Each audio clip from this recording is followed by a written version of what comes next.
Hi hello, ഈ ചെടി ഏതാണെന്ന് മനസ്സിലായോ? ഇതാണ് മിറക്കിൾ ഫ്രൂട്ട്സ് പിടിക്കുന്ന ചെടി. നല്ല ചുവപ്പ് കളറുള്ള ഒരു ചെറിയ ഫ്രൂട്ടാണിത്. എല്ലാവരുടെ വീട്ടിലും വെച്ച് പിടിപ്പിക്കേണ്ട ഒരു ചെടിയാണിത്. വലിയ പരിചരണം ഒന്നും വേണ്ട, ഇതങ്ങ് വളർന്നോളും. ചെറുപ്രായത്തിൽ പുളിയുള്ളതും പുളിയില്ലാത്തതുമായ എന്ത് നമ്മൾ കഴിക്കില്ലേ? ഉദാഹരണത്തിന് പുളിച്ചിക്ക, നെല്ലിക്ക, ലവലോലിക്ക തുടങ്ങിയത്. എന്നാൽ കുറച്ച് പ്രായമായാൽ ഇതൊക്കെ കാണുമ്പോൾ തന്നെ നമ്മുടെ പല്ല് പുളിച്ചു വരും. വിഷമിക്കേണ്ട, നമുക്കും ഇതെല്ലാം കഴിക്കാം. നെല്ലിക്കയോ പുളിച്ചിക്കയോ കഴിക്കുന്നതിന് മുന്നേ ഒരു മിറക്കിൾ ഫ്രൂട്ട് ഒന്ന് കഴിച്ചിട്ട് ഇതൊക്കെ കഴിച്ചു നോക്കും. ചെറിയ മധുരത്തോടെ നമുക്ക് കഴിക്കാം. ഒട്ടും പുളിപ്പ് തോന്നില്ല.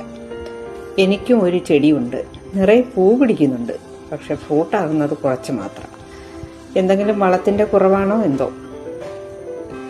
ഇനി പനിയൊക്കെ വന്ന് ഫുഡ് കഴിക്കാൻ ഒരു ടേസ്റ്റും തോന്നുന്നില്ല എങ്കിൽ ഉടനെ പോയി ഒരു മിറക്കിൾ ഫ്രൂട്ട് കഴിച്ചോളൂ, വേഗം തന്നെ.